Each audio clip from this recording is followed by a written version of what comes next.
সাং জিনভু। আর এই ক্যারেক্টারটা এমন একটা ক্যারেক্টার যে সোলো লিভিং এর দুনিয়াতে সবসময় স্ট্রংগেস্ট হইতে চলেছে এবং সে পাওয়ার আপ করতেই চলেছে। এখন আমি জানি যে জিনভুর কাছে অনেক ভালো ভালো স্কিলস আছে, বাট এই সবগুলো স্কিলস এর ভিতরে সবথেকে বেস্ট স্কিল হলো শ্যাডো এক্সট্রাকশন। আর এই শ্যাডো এক্সট্রাকশনটা মূলত কি, এখন এটা বলার আগে আপনাদেরকে স্পয়লার অ্যালার্ট দিয়ে দেই। আর এই ভিডিওর ভিতরে অনেক বেশি স্পয়লার আছে, সুতরাং যারা যারা স্পয়লার চান না, তো শ্যাডো এক্সট্রাকশন মূলত এমন একটা অ্যাবিলিটি যে অ্যাবিলিটির ফলে জিনভু যে কোনো মৃত বিস্ট কিংবা যে কোনো মৃত হান্টারকে অ্যারাইজ বলে আবারও জীবিত করতে পারে। আর তারা জীবিত হয়ে একজন শ্যাডো সোলজারে পরিণত হয় যারা সবসময় জিনভুর পাশে থেকে লড়াই করে এবং তারা সবসময় জিনভুর প্রতি লয়াল থাকে। এখন এমনটা হইতে পারে যে মরার আগ পর্যন্ত ওই শ্যাডো সোলজার জিনভুর বিরুদ্ধে এনিমি হিসেবে দাঁড়িয়েছিল, বাট যখন তার মৃত্যু হয়ে যায় এবং অ্যারাইজ বলে তাকে জীবিত করা হয়, তখন সে শ্যাডো সোলজারটা একদম পুরো জিনভুর প্রতি লয়াল থাকে এবং সে তার কথা ছাড়া অন্য কারোর কথা মানবেই না। আর যেমনটা আমি বললাম যে ওই মৃত বিস্ট কিংবা হান্টারকে আবারও যদি উঠাতে হয় তাহলে তাকে একটা ফেমাস ওয়ার্ডের নাম বলতে হয়, সেই ওয়ার্ডটা হলো অ্যারাইজ। আর আজকে আমরা কথা বলবো জিনভুর সবথেকে স্ট্রংগেস্ট শ্যাডো সোল্ডারের বিষয়ে, আর যারা এস র্যাঙ্কের হান্টারের থেকে অনেক বেশি স্ট্রংগেস্ট। তো সর্বপ্রথম আমরা কথা বলবো এমন তিনটি শ্যাডো সোল্ডারের বিষয়ে যাদেরকে খুবই অল্প পরিমাণে দেখানো হয়েছে এবং হয়তো তাদেরকে অ্যারাইজ করার পরে টার্মিনেট করে দেওয়া হয়েছে বা তারা নিজেরাই টার্মিনেট হয়ে গেছে। তো সর্বপ্রথমে আসবে মিন বুইংইউ। আর এই ক্যারেক্টারটা কোরিয়ার এস র্যাঙ্কের হিলার ছিল। আর যখন ফোর্থ জেজু আইল্যান্ড রেডটা হয় ওই টাইমে কিন্তু এই ক্যারেক্টারটা ওইখানে ছিল এবং ওই সময়ে গিয়ে যখন তারা অ্যান্ড কুইনকে হারিয়ে ফেলে এবং ফাইনালি অ্যান্ড কিং আসে ওইখানে, এবং আসার পরে ওইখানে সে লুকিয়ে যে সবাইকে হিল করতেছিল এইটা অ্যান্ড কিং দেখে ফেলে এবং তখন তাকে একদম জাস্ট মেরে ফেলে। এবং ওইখানে কিন্তু পরবর্তীতে আসে আমাদের সাং জিনভু যে অ্যান্ড কিং কে হারায় এবং পরবর্তীতে চাহে ইনকে বাঁচানোর জন্য এই এস র্যাঙ্কের হিলারকে অ্যালাইজ বলে আবারও জীবিত করা হয়। চাহে ইনকে হিল করার পরে এই এস র্যাঙ্কের হিলারকে আবারও শ্যাডো এক্সট্রাকশন টার্মিনেট করে দেওয়া হয়, যেটা জিনভু নিজেই করে। আর এই শ্যাডো এক্সট্রাকশন টার্মিনেট করার একটা উদ্দেশ্য ছিল, সেটা হলো মিন বুইংইউ। সে কিন্তু এই ব্যাটেল ট্যাটেল পছন্দ করতো না এবং সে অ্যাজ এ ক্যারেক্টার হিসেবে সে কোনো সময় ব্যাটেলে ইনক্লুড হইতো না, বাট এখানে তাকে জোর করে পাঠানো হয়, যার ফলে তাকে অ্যাজ এ রেসপেক্ট হিসেবে তার শ্যাডো এক্সট্রাকশনটা টার্মিনেট করা হয়। আর এখানে যে শ্যাডো আর্মির কথা বলতেছি তার টেম্পোরারি শ্যাডো আর্মি ছিল, অর্থাৎ তারা আসছিল শ্যাডো আর্মি হিসেবে, বাট পরে তাদেরকে টার্মিনেট করে দেওয়া হয়। ওকে, তো দ্বিতীয় নম্বর যে শ্যাডো আর্মি ছিল সে কি ছিল জানেন? Yes brother, and queen. তো ফোর্থ জেজু আইল্যান্ড রেডের পরে ওইখানে জিনভু যায় এবং অ্যান্ড কুইনের শ্যাডোকে এক্সট্রাক্ট করে এবং এক্সট্রাক্ট করার পরে এখানে বিরু বলে যে অরিজিনালি অ্যান্ড কুইনের যে পাওয়ারটা সেটা বেশিরভাগ ইউজ হয় রিপ্রোডাকশনের ক্ষেত্রে, অর্থাৎ তার যে মানা বা তার যে পাওয়ারটা আছে সেটা রিপ্রোডাকশনের ক্ষেত্রে বেশি কাজ করে, যে অ্যাটাক ব্যাটাক অত ভালো করে না। তো এখানে বেরুর কথা অনুযায়ী জিনভু অ্যান্ড কুইনের শ্যাডোটাকে টার্মিনেট করে দেয়, অর্থাৎ শ্যাডো এক্সট্রাকশন করার পরে আবার ওটা ক্যান্সেল করে দেয়। এবং ক্যান্সেল করার মূল কারণ ছিল সে কিন্তু একটা ডিফেন্সিভ বিস্ট, অর্থাৎ সে কিন্তু অ্যাটাকিং অতটা ভালো না। আর যদি অ্যাটাকিং না ভালো হয় তাহলে কিন্তু তার শ্যাডো আর্মিতে এটা জাস্ট একটা নাম্বারিং বাড়াবে, তাকে কোনো কাজের মনে হয় না জিনভুর। তো দ্যাটস ওয়াই তাকে টার্মিনেট করে দেয়। এখন আপনারা প্রশ্ন করতে পারেন যে এই পেরুটা অরিজিনালি কে। এখন এই পেরুটা কে সেটা আপনাদেরকে আমি বলবো, ভিডিওতে দেখতে থাকেন। পেরু অরিজিনালি আমার মোস্ট ফেভারিট একটা শ্যাডো আর্মি। 3 নম্বরে যে শ্যাডোটা আছে সেটা হলো কি কামিশ। এন্ড ইয়েস ব্রাদার, এটা অনেক স্ট্রংগেস্ট একটা ড্রাগন ছিল। আর এই কামিশের যে শ্যাডো এক্সট্রাকশন করেছিল ওই টাইমে কামিশ কিন্তু প্রায় 8 বছর যাবত মারা গেছিল এবং 8 বছর যাবত সে একদম নাথিংনেসে ছিল। তখন কিন্তু জিনভু ওইখানে যায় এবং জিনভু অরিজিনালি আমেরিকাতে গেছিল এবং ওইখানে কামিশকে দেখার পরে সে শ্যাডো এক্সট্রাক্ট করে এবং শ্যাডো এক্সট্রাক্ট করার পরে অরিজিনালি কামিশ এখানে তার কাছে ক্ষমা চায় যে আমি এখানে থাকতে পারতেছি না, আমি এখান থেকে চলে যাচ্ছি নাথিংনেসে, এবং সে নিজেই টার্মিনেট হয়ে যায়। এখন আপনারা বলতে পারেন যে কামিশ অরিজিনালি কে। কামিশ হলো একটা মোস্ট স্ট্রংগেস্ট ড্রাগন, আর এই ড্রাগনটা অরিজিনালি বিলংস করে অ্যান্টারেস এর কাছ থেকে। অ্যান্টারেস হলো king of the dragon Monarch, মানে অ্যান্টারেস একজন মোনার্ক ছিল এন্ড ও লিটারালি ভাই অনেক বেশি পাওয়ারফুল ছিল এবং তাকে শ্যাডো মোনার্কের টাইপ বলা হয়, মানে শ্যাডো মোনার্ক, এবং তাকে প্রায় সেম বা তার থেকে স্ট্রংগেস্টও বলা হতে পারে। আর আমেরিকাতে একটা এস র্যাঙ্কের গেট খুলছিল 8 বছর কিংবা 9 বছর আগে। তো ওই টাইমে এই কামিশ কিন্তু ছিল ওই গেটের মানে হেড, মানে বলতে পারেন যে বস টাইপ। তো ওই সময়ে অনেক এস র্যাঙ্ক হান্টার যায়, প্রায় 300 না কত জন এস র্যাঙ্ক হান্টার গিয়ে ওইখানে কামিশকে ডিফিট করতে পারে না, কিন্তু ফাইনালি গিয়ে 4 জন না 5 জন এস র্যাঙ্ক হান্টার যায় এবং অনেক কষ্টের মাধ্যমে কিন্তু এই কামিশকে হারায় এবং ফাইনালি গিয়ে কামিশ কিন্তু এইখানে মানে একদম ডেড বডি টাইপ পড়ে থাকে এবং 8 বছর যাবত ওইটাকে ঘিরেই কিন্তু এই আমেরিকার যে একটা প্রিজনার টাইপ এরকম কিছু ওইখানে তৈরি হয়। আর ওইখানে কিন্তু জিনভু গেছিল অরিজিনালি এখানে কিছু মিটিং টাইপ এমন কিছু করতে। তো ওইখানে গিয়ে যখন কামিশ দেখতে পারে কামিশকে, অরিজিনালি কামিশকে দেখেই তার পছন্দ হয়ে যায় এবং সে তাকে শ্যাডো এক্সট্রাক্টের জন্য হুকুম দেয় এবং তার শ্যাডোটা এক্সট্রাক্ট হয়, বাট পরবর্তীতে সে নিজে থেকেই নাথিংনেসে চলে যায়। আর যদি এই কামিশ জিনভুর শ্যাডো আর্মিতে থাকতো হয়তো সে সেকেন্ড স্ট্রংগেস্ট একটা শ্যাডো আর্মি হইতো, বাট এর উপরেও একজন আছে ভাই। ইয়েস ভাই, এর উপরেও একজন আসে, বলবো এই ভিডিওর সাথে থাকেন। আর এর সাথে শেষ হচ্ছে আমাদের টেম্পোরারি 3টা শ্যাডো আর্মির কথা। তো টেম্পোরারি বলতে তারা কিন্তু একাই টার্মিনেট হয়ে গেছে বা কিছুকে টার্মিনেট করে দেওয়া হয়েছে। তো এখন কথা বলবো টপ স্ট্রংগেস্ট শ্যাডো আর্মির কথা, যারা এখনো বর্তমানে জিনভুর শ্যাডো আর্মিতে আছে এবং তারা কিন্তু এই কামিশের থেকে অনেক বেশি স্ট্রংগেস্ট আছে। এন্ড কামিশকে যেহেতু 2 নম্বরে বলছে তো ফার্স্ট নাম্বারে তো একজন থাকবে। সো স্ট্রংগেস্ট শ্যাডো আর্মিতে যাওয়ার পূর্বে একটা কথা বলে নেই, সেই জিনিসটা হলো কি যে এই শ্যাডো আর্মি গুলো যারা আছে তারা কিন্তু আগের যে পাওয়ার, অর্থাৎ তারা মৃত্যুর আগে যে পাওয়ারগুলো বিলংস করতো তাদেরকে, সেই পাওয়ারগুলো কিন্তু শ্যাডো আর্মি হওয়ার পরেও থাকে কাইন্ড অফ। অ্যান্ড তারা কিন্তু একদম পার্মানেন্টলি ডেড হইতে পারে না। অ্যান্ড পার্মানেন্টলি ডেড না হয়ে তারা কিন্তু ইউজারের মনা, অর্থাৎ জিনবুর মানা ইউজ করে সে আবার রিজেনারেট করতে পারে এবং আবারও সে ফাইটে যাইতে পারে। আর তার সাথে আরেকটা জিনিস হলো কি, এমন কিছু বিংস আছে যারা কিন্তু অরিজিনালি এই শ্যাডো আর্মিগুলোকে একদম পার্মানেন্টলি টার্মিনেট করে দিতে পারে, মানে পার্মানেন্টলি মেরে ফেলতে পারে। তাদের ভিতরে একজন হলো রাইকেন, থ্যান্ডারেস, এইগুলা। আর এরা কিন্তু অরিজিনালি একজন মোনার্ক অ্যান্ড সবচেয়ে স্ট্রংগেস্ট মোনার্কের ভিতর বলা হয়। আর এই স্ট্রংগেস্ট শ্যাডো আর্মির ভিতরে যারা সব থেকে বেশি স্ট্রংগেস্ট, অর্থাৎ টপ 1, 2, 3 তে বিলংস করে, তারা কিন্তু অরিজিনালি জিনবুর সাথে কথাও বলতে পারে এবং তাদের র্যাঙ্কটা কিন্তু অরিজিনালি বাড়তে থাকে জিনবুর মতো। যদি এস র্যাঙ্কের অরিজিনালি সে থাকে এবং এস র্যাঙ্ক থেকে সে আরো উপরেও যেতে পারে, লাইক যে কোনো ইন্টারন্যাশনাল হান্টারকেও কিন্তু তারা ইজিলি ডিফিট করে দিতে পারে এবং তাদের কিন্তু লেভেল আপটা থামে না জিনবুর মতো। আর এই শ্যাডো আর্মিগুলোকে কিন্তু অন্যর ভিতরে লুকায়ও রাখা যায়, অর্থাৎ জিনবু যদি চায় যে আমি ওর ভিতরে লুকায় রাখবো একটা শ্যাডো আর্মি, তো ওইখানে কিন্তু সে লুকায় রাখতে পারে। যেমনটা আমরা মানবার ভিতর দেখেছিলাম যে ওইখানে তার বোনের কাছে একটা শ্যাডো আর্মি রাখছিল এবং তার সাথে জেজু আইল্যান্ড যখন রেড হয় তখন ওই টাইমটাকে কিন্তু ওইখানেও একটা শ্যাডো আর্মি প্রেজেন্ট ছিল। অ্যান্ড শ্যাডো আর্মির মাধ্যমে কিন্তু জিনবু সকল খবরাখবর রাখে এবং সেই খবরগুলো কিন্তু জিনবুর কাছে চলে আসে, সে যত দূরেই হোক না কেন ভাই। জিনবু ওই শ্যাডো আর্মির মধ্যে দিয়ে সে কিন্তু এক্সচেঞ্জ করে ওই প্লেসে ইনস্ট্যান্ট চলে যেতে পারে এবং বুঝতে পারতেছেন এই শ্যাডো আর্মির ব্যবহার কতটুকু হতে পারে। আর যারা যারা মানবাটা রিড করছে তারা কিন্তু অরিজিনালি জানে যে এই যে সুইচ করা, মানে প্লেস সুইচ করা জিনবুর মাধ্যমে, তো এই সুইচ করার জন্য একটা মোস্ট হাইপ ওয়ার্ড আছে, সেই ওয়ার্ডটা হলো এক্সচেঞ্জ। ইয়েস ব্রাদার, এই এক্সচেঞ্জ বলার সাথে সাথে কিন্তু জিনবু সুইচ করতে পারে ওই শ্যাডো আর্মির সাথে নিজেকে, এন্ড ওইখানে কিন্তু সে ইনস্ট্যান্ট পৌঁছে যাবে। তো যেমনটা আমি বলেছিলাম যে এই শ্যাডো আর্মিরও কিন্তু কিছু গ্রেড থাকে এবং এই গ্রেডের বিবেচনায় তাদেরকে কিন্তু স্ট্রংগেস্ট বলা হয়। এবং সর্বপ্রথমে যে গ্রেডটা আছে সেটা হলো কি বেসিক গ্রেড, এবং তার সাথে নর্মাল গ্রেড, এবং তারপরে ইলিট গ্রেড, এবং তারপরে আসে কিং নাইট গ্রেড, এবং তার সাথে আসে ইলিট গ্রেড। ওকে, ইলিট কিং নাইট গ্রেড। ওকে, এবং তারপরে আছে কমান্ডার বা জেনারেল গ্রেড, এবং তার সাথে মার্শাল বা কমান্ডার গ্রেড, এবং finally grand marshal, the most strongest grade. আর এখানে প্রত্যেকটা গ্রেডের শ্যাডো আর্মি কিন্তু আগের র্যাঙ্কের থেকে অনেক বেশি স্ট্রংগেস্ট হয়, অর্থাৎ বলতে পারেন যে বেসিক গ্রেডের থেকে নর্মাল গ্রেড একটু বেশি স্ট্রংগেস্ট, এবং তারপরে আস্তে আস্তে তার র্যাঙ্কিং যত বাড়বে ঠিক তার পাওয়ারটাও কিন্তু তত বাড়তে থাকবে। আর এইখানে ইলিট কিং নাইট যে গ্রেডটা আছে, এই গ্রেড কিন্তু যে কোনো এস র্যাঙ্ক হান্টারকেও ডিফিট করতে পারে, এন্ড এটা অনেক ক্রেজি ব্রাদার, কারণ ইলিট কিং নাইট গ্রেডে অনেক বেশি শ্যাডো আর্মি আছে যারা এস র্যাঙ্কের হান্টারের থেকে অনেক বেশি পাওয়ারফুল বলেও বলা যায়। আর এখানে যে গ্র্যান্ড মার্শাল পজিশনটা আছে সে কিন্তু যে কোনো একজন শ্যাডো আর্মি হতে পারে, আর সেই শ্যাডো আর্মি কিন্তু এই পুরো আর্মিকে পরিচালনা করে এবং সে কিন্তু সব থেকে স্ট্রংগেস্ট বলা যায় এই শ্যাডো আর্মির ভিতরে। তো এখন কথা বলি জিনবুর টপ 10 স্ট্রংগেস্ট পার্মানেন্ট শ্যাডোর বিষয়। Yes brother, not temporary, is permanent. আর সেইগুলো কিন্তু এখনো বর্তমানে জিনবুর শ্যাডো আর্মিতে আছে। তো সবার প্রথমে কথা বলি শ্যাডো জায়ান্টের বিষয়ে। এন্ড এই শ্যাডো জায়ান্ট গুলা কিন্তু টোকিওতে একটা এস র্যাঙ্কের গেট খুলছিল, এন্ড সেই এস র্যাঙ্কের গেটের ভিতরে এই শ্যাডো জায়ান্ট গুলোকে পাওয়া যায় এবং এরা সর্বমোট 28 জন ছিল ভাই। এন্ড এদের স্পেসিফিক্যালি কোনো নাম রাখা হয় নাই, শুধুমাত্র জিনবু 1, 2, 3, 4 এরকম 28 পর্যন্ত নাম রেখে দিয়েছে, মানে 1, 2 র্যাঙ্কিংই তাদের নাম। ওকে, আর এখানে যেহেতু এই শ্যাডো জায়ান্ট গুলাকে একটা এস র্যাঙ্কের গেটে পাওয়া গেছিল, সুতরাং তারা কিন্তু অনেক বেশি স্ট্রংগেস্ট, এবং যে কোনো একটা জায়ান্ট, শুধুমাত্র যে কোনো একটা জায়ান্ট যে কোনো এস র্যাঙ্কের হান্টারকে ইজিলি ক্যাপচার করতে পারে ভাই। মানে তারা কতটুকু পাওয়ারফুল ইজিলি আপনি বুঝতে পারতেছেন। এন্ড এরা কিন্তু অরিজিনালি 28 জন ছিল, মানে 1-2 জন না ভাই, 28 জন, মানে 28টা কিন্তু এস র্যাঙ্কের হান্টার জিনবু শ্যাডো আর্মিতে আছে।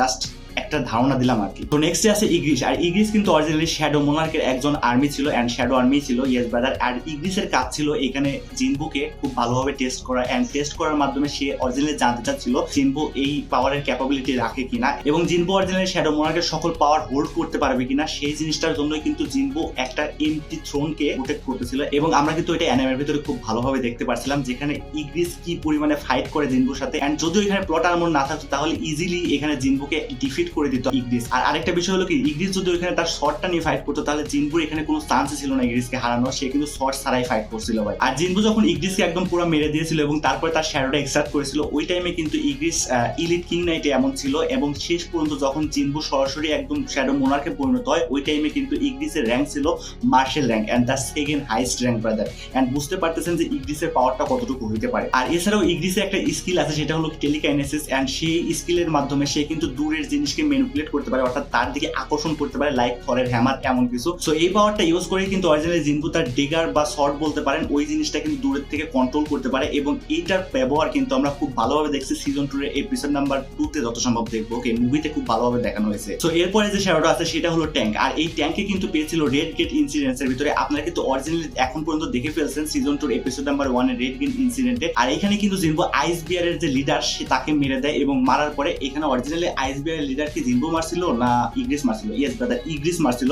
এন্ড ইগ্রিস যখন তাকে মেরে ফেলে তখন তার শ্যাডোটাকে কিন্তু জিনবু এক্সট্রাক্ট করে নেয় এবং তার নাম রাখে ট্যাঙ্ক। ইয়েস ব্রাদার, সে ইচ্ছা করলে কিন্তু নাম রাখতে পারে এন্ড তার কাছে অপশনও আছে যে তুমি কোনো নাম রাখতে চাচ্ছ কিনা। তো এখানে কিন্তু জিনবু তার নামটা রাখে ট্যাঙ্ক। ট্যাঙ্কের র্যাঙ্ক কিন্তু সর্বপ্রথমে ছিল ইলিট নাইটের, এন্ড ইলিট নাইটের পরে সে কিন্তু অরিজিনালি পরে এসে ইলিট কিং নাইটে চলে আসে, অর্থাৎ তার কিন্তু লেভেল আপ হইতে থাকতেছিল এবং জিনবু যতটা লেভেল আপ হবে তার শ্যাডো আর্মি গুলোও কিন্তু ততটা লেভেল আপ হবে এবং এক্সপিরিয়েন্সও গ্যাদার করবে। সুতরাং তার যে র্যাঙ্কটা ছিল সেটা কিন্তু থার্ড স্ট্রংগেস্ট র্যাঙ্ক চলে আসে। তো এরপরে যে শ্যাডো আর্মি আছে সে হলো আয়রন। এন্ড ইয়েস ব্রাদার, এই রেড গেট ইনসিডেন্সের ভিতরে কিন্তু এই আয়রনকেও জিনবু এক্সট্রাক্ট করে শ্যাডো আর্মি হিসেবে।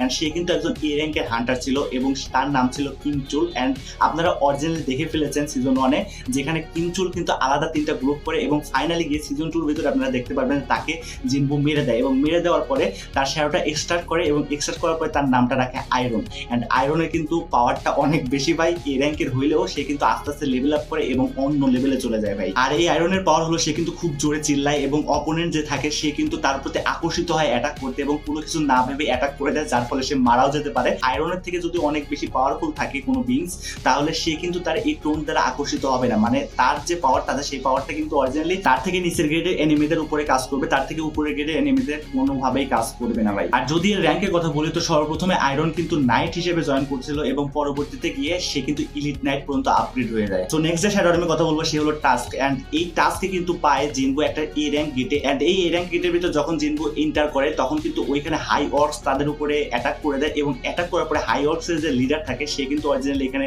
জিনবুকে চ্যালেঞ্জ করে লাস্টলি গিয়ে, এবং ওইখানে কিন্তু এস র্যাঙ্কের হান্টারও ছিল এবং ওই এ র্যাঙ্কের গেটে যখন এস র্যাঙ্কের হান্টারটাও কিছু করতে পারতেছিল না তখন জিনবুকে কিন্তু অরিজিনালি চ্যালেঞ্জটা নেয় এবং একসেপ্ট করার পরে এখানে টাস্ককে হারায়, অর্থাৎ তার নামটা আমি টাস্ক দিচ্ছি কারণ তার অরিজিনাল নামটা আমার মনে নাই ভাই। টাস্ককে কিন্তু ফাইনালি হারিয়ে এই টাস্ককে কিন্তু সে তার শ্যাডো আর্মিতে যোগ করে এবং তার নাম দেয় টাস্ক। আর টাস্কের যদি র্যাঙ্কের কথা বলি তাহলে টাস্কের র্যাঙ্ক যত সম্ভব ইলিট নাইট থেকে শুরুই হয়েছিল জাস্ট, এবং শেষ পর্যন্ত সে কিন্তু একজন কিং নাইট কিংবা তার থেকে উপরে যত সম্ভব ছিল, আমার খেয়াল পড়তেছে না ভাই। আর টাস্ক কিন্তু যে কোনো এস র্যাঙ্কের হান্টারকে ইজিলি ডিফিট করে দিতে পারে ভাই, মানে তার কাছে কিন্তু তুলাল টাইপ এমন মনে হবে। এন্ড টাস্কের যে অ্যাবিলিটিগুলো আছে সেই অ্যাবিলিটিগুলো পুরো ইনসেন ভাই। এন্ড এই অ্যাবিলিটিগুলো হলো সে কিন্তু গ্র্যাভিটির সাথে সিএসআর করতে পারে, অর্থাৎ গ্র্যাভিটিকে সে ইচ্ছা করলেই কমাই দিতে পারে, বাড়াই দিতে পারে, মানে যে কোনো এনিমিকে সে উপরে তুলতে পারে, নিচে নামাইতে পারে, এমন কিছু।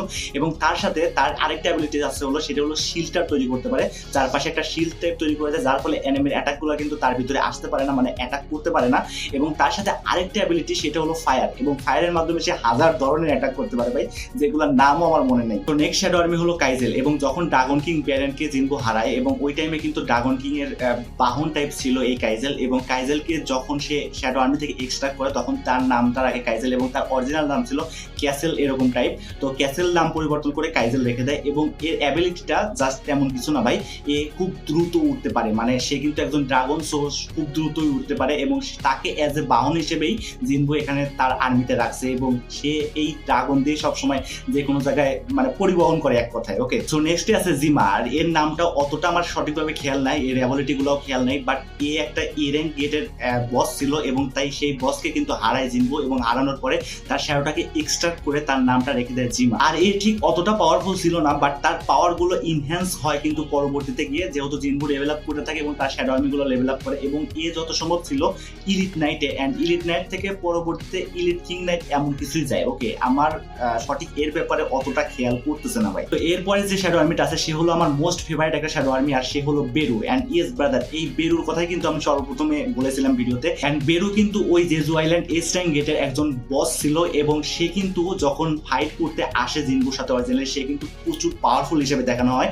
ইভেন সে কিন্তু একটা এস র্যাঙ্কের হান্টার চাহে তাকে কিন্তু মর্টালি ইনজুর করে ফেলে এবং এস র্যাঙ্কের হিলারকে মেরে ফেলে, এবং ওইখানে কিন্তু এস র্যাঙ্কের হান্টার কম ছিল না ভাই, সকল এস র্যাঙ্কের হান্টারকে বেরু জাস্ট ওয়ান হ্যান্ডেডলি হ্যান্ডেল করতেছিল। এন্ড সত্য কথা বলতে বেরুর পাওয়ারটা যখন আপনারা অ্যানিমেশন দেখবেন ওইটা আপনার গা শিউরে উঠতে বাধ্য করাবে। এন্ড সত্য কথা বলতে ওইখানে বেরু যতটুকু পাওয়ারফুল ছিল ওইখানে সকল হান্টারও মনে হয় অতটুকু পাওয়ারফুল ছিল না।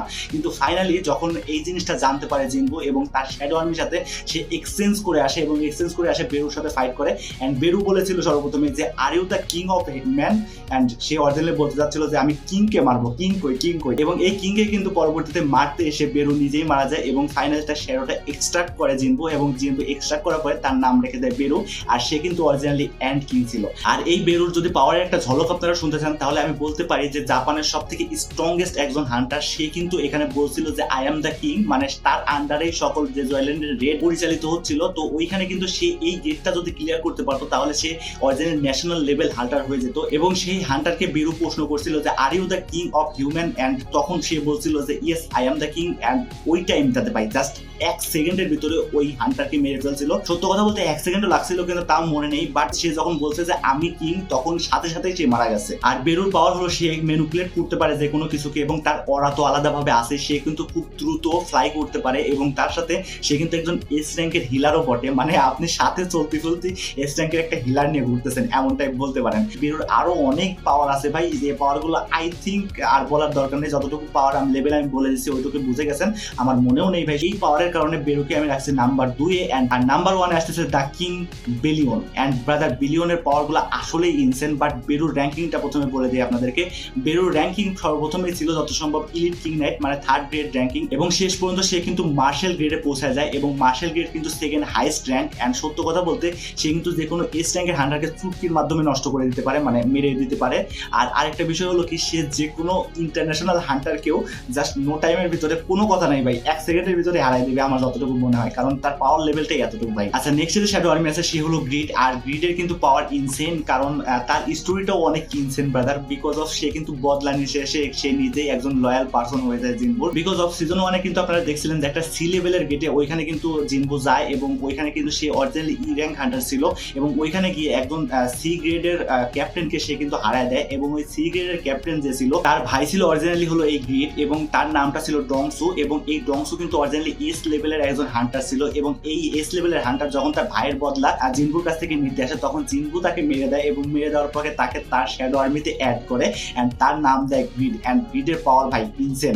আর গ্রিড যত সম্ভব আমার মনে আছে কমান্ডার লেভেল থেকে শুরু করছিল, এবং ফাইনালি গিয়ে সে কিন্তু মার্শাল লেভেল পর্যন্ত চলে আসে। অ্যান্ড গ্রিডের পাওয়ারটা কতটুকু সেই জিনিসটা কিন্তু আপনারা বুঝতেই পারতেছেন। Okay, so finally number 1, and number 1 এ আছে হলো বিলিয়ন। অ্যান্ড একটা কথা কি, যে বিলিয়ন কিন্তু অরিজিনালি জিনবুর শ্যাডো এক্সট্রাকশন আর্মি না, অর্থাৎ জিনবু তাকে কিন্তু এক্সট্রাক্ট করেনি। সে কিন্তু অরিজিনালি ছিল আমাদের শ্যাডো মোনার্কের একজন আর্মি, এবং তার গ্রেড সে কিন্তু সর্বপ্রথম থেকে গ্র্যান্ড মার্শালই ছিল, এবং সেই কিন্তু একজন কমান্ডার ছিল, অর্থাৎ সকল আর্মিকে সে পরিচালনা করতো। এবং ফাইনালি জিনবু যখন সরাসরি শ্যাডো মোনার্কে পরিণত হয় এবং তার সকল পাওয়ার ইনহ্যান্স করতে শুরু করে, ওই টাইমটাতে গিয়ে এখানে শ্যাডো আর্মি যত কিছু ছিল, মানে আমাদের অরিজিনাল শ্যাডো মোনার্কের যত আর্মি ছিল সবগুলো কিন্তু চলে আসে আমাদের নতুন শ্যাডো মোনার্কের কাছে, এবং সে হলো নান আদার দেন জিনবু। অ্যান্ড জিনবুর কাছে কিন্তু এই বিলিয়নও ফাইনালি আসে। অ্যান্ড বিলিয়ন কতটুকু পাওয়ারফুল ছিল সেই সম্বন্ধে যদি জাস্ট একটা ছোট্ট ধারণা দেয় আপনাদেরকে, বেরু কিন্তু অরিজিনালি বিলিয়নকে চ্যালেঞ্জ করে, এবং সে বলে যে বেরু অরিজিনালি বিলিয়নের থেকে বেশি পাওয়ারফুল। ওই টাইমে বেরু এবং বিলিয়নের ভিতরে একটা ফাইট হয়। এই ফাইটের ভিতরে ভাই জাস্ট বেরুকে এক সিঙ্গেল অ্যাটাকে, ভাই একটা সিঙ্গেল অ্যাটাকে বেরুকে জাস্ট হারায় দেয় বিলিয়ন। তার মানে বুঝতে পারতেছেন যে বিলিয়ন অরিজিনালি কতটুকু পাওয়ারফুল। অ্যান্ড সে যে কোনো মোনার্কের সাথে ফাইট করতে গেলেও I think the most incredible fight একমাত্র এই বিলিয়নই দিতে পারবে, কারণ মোনার্কগুলো কিন্তু অনেক বেশি পাওয়ারফুল হয়, সেই জিনিসগুলো কিন্তু আপনারা জানেন। এবং সে কিন্তু এস র্যাঙ্কের হান্টারকে জাস্ট কোনো গুনতির ভিতরেই রাখবে না, এবং ইন্টারন্যাশনাল হান্টার তো ভাই অনেক দূরেই থাকে, সে তার কাছেই যাইতে পারবে না আই থিঙ্ক সো। সো আপনারা অরিজিনালি বুঝে গেছেন যে এই বিলিয়নের পাওয়ারটুকু কতটুকু হইতে পারে, এবং সে গ্র্যান্ড মার্শালই আছে।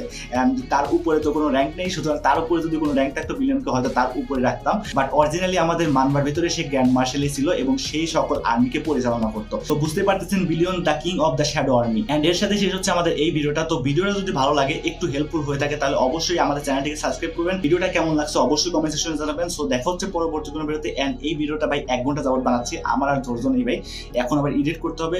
So tata bye bye, guys, see you again.